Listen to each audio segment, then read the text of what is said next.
Couple questions, not necessarily related to Band of Brothers, but Anthony from Canada really was dying to know what it was like shooting First Contact. Oh, it was great.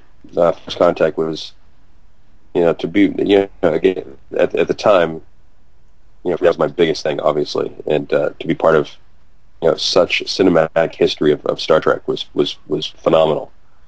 And I had a great time. Patrick Stewart was awesome, and Frakes was great, and I mean everyone was really terrific. And I showed up about 3 hours early my first day, and I called ahead and asked if I could do it. I said, I just want to go and sit on the flight deck for a couple hours and just kind of absorb. And I sat there and thinking, man, this is where Shatner sat. This is where, not actually on this one though, but when they were shooting at the Enterprise. This is where all the guys, that I was a kid watching, and then Picard and everyone else. It was really a great, awesome time, and I really enjoyed it, and had those guys. Patrick Stewart is just phenomenal. Just a terrific guy, and that was a great time. What was the first thing you remember Patrick Stewart being in as an actor? The first thing I saw him do, he played Claudius in Hamlet on a BBC film, and Derek Jacobi was Hamlet, and I think Jacobi was maybe older than Patrick. I was like, who is this guy? Had such confidence and such command, and that voice was just massive and bellowing. So this guy, I'm going to watch this guy, and I'm going to see him at some point in the future. And all of a sudden, out of nowhere, he gets to Star Trek and becomes, Jean-Luc Picard. That's a pretty, to be, one of the most renowned theater actors here in London, and then to become that guy, right? To cast him, was perfect because he's so different from Shatner. To me, it was just perfect casting, and he's great. Well, and I think that the very first time I saw him cinematically was his role as one of the liege lords in Excalibur. I never saw that. Oh, you've never seen Excalibur? No. Oh my God, one of the greatest movies ever. My brother Ryan, he talks about that all the time, and I'm like, he's like, I still can't believe you haven't seen Excalibur.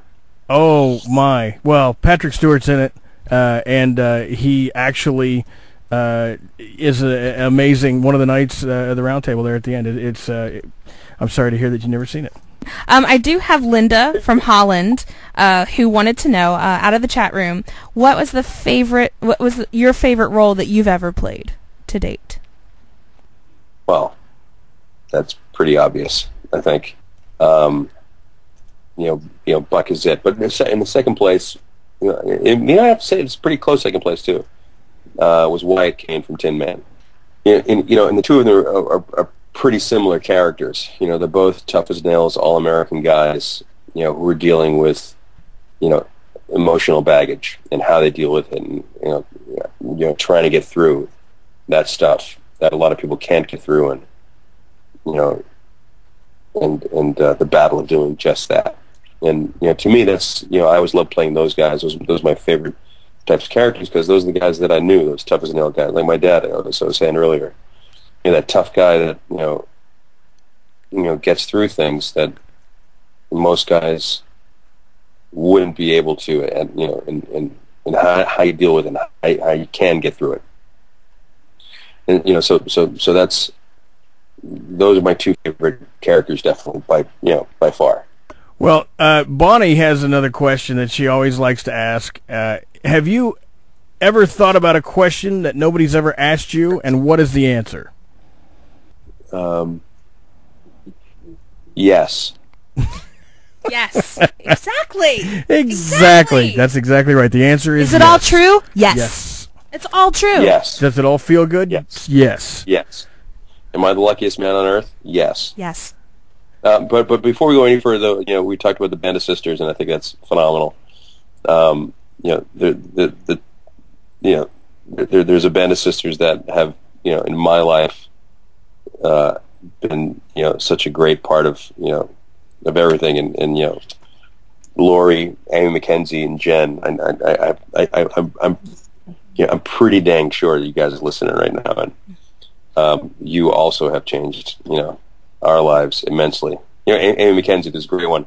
When I auditioned for Band of Brothers, the last day, it was like 30 people. All the guys are there, and I'm sitting there. I'm getting nervous thinking about the basketball game. Like, how the heck what am I going to do? And I walk around the corner, and I sit and there's one little office. I just want to get away from the guys, and I sat in this office, and Amy McKenzie was in the office, and I'm sitting there like, hi, do you mind if I just kind of sit over here for a little bit, just kind of get away from you? Yeah, no problem.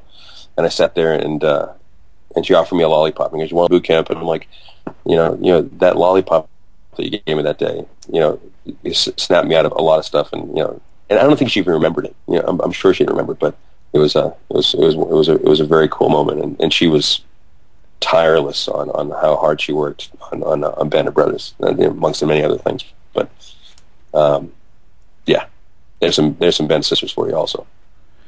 Nice. Now, did you keep anything from your experience? The most important thing that I kept, didn't keep I always keep one thing from each project, and I still have it in my bag. When we graduated from jump school and we got our wings, Captain Dale Dye also gave the commanding officers, or the officers, brass Zippos, lighters. And it was, for me and Ron in particular, those Zippos meant the world to us. And to this day, I still carry around that Zippo. I don't even smoke. Smoke a cigarette every once in a blue moon kind of thing. But, it's more than for the smoking thing. It's that, I'll look at that thing. It's all tarnished now. And I've often thought of cleaning them up. And I'm like, I still have my jump boots and the boots that I wear every day in Band of Brothers. And I've thought of cleaning them up also. I'm like, heck no. That's got blood and grime and mud and sweat and tears all over those boots. Same with that lighter. So it's I've got it in my bag now, and it's that's my favorite thing. That's my favorite thing that I've taken away from that. Excellent. Mm-hmm. I think you and Michael were the only ones who kept your boots, by the way. Mm-hmm. Out of all the guys we've talked to, everyone else was like, my God, they must have hooves. I can't believe they still have those things. They're the worst boots ever. Like, who was it? Was it last week? I think they said they burned them. Yeah, Matthew Leach, I think, burned his. Matthew Leach burned his. It's funny in this movie, the guy who did all the wardrobes, Joe Hobbs, doing the wardrobes also. And I'm wearing Corcoran jump boots again, and I said, man, I should have just brought mine over. And he was like, no, we need them to look nice. Because they look absolutely horrible. They look like they went through hell and back, and they did. Now, do you have a few seconds to give some shout-outs to these girls? Yeah.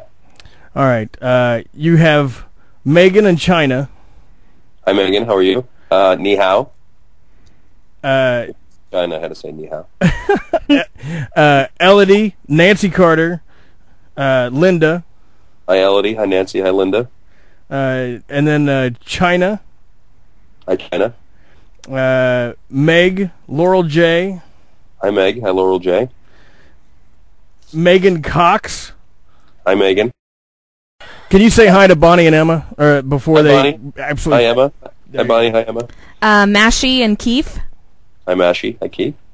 Well, I want to speak for the chat room real quick. They all want to tell you thank you very much. Not only for this interview, but of course for the role you played, and to please thank Buck from all of us. I will. I'm going to give him a call tomorrow. That's for darn sure. Yeah. Tell him we all said thank you, though he probably won't take it, but we say thank you anyway. All right. Awesome. The one and only Mr. Neal McDonough, thank you very much for everything that you've done, for what you're doing, and great interview, and we appreciate what you got going on.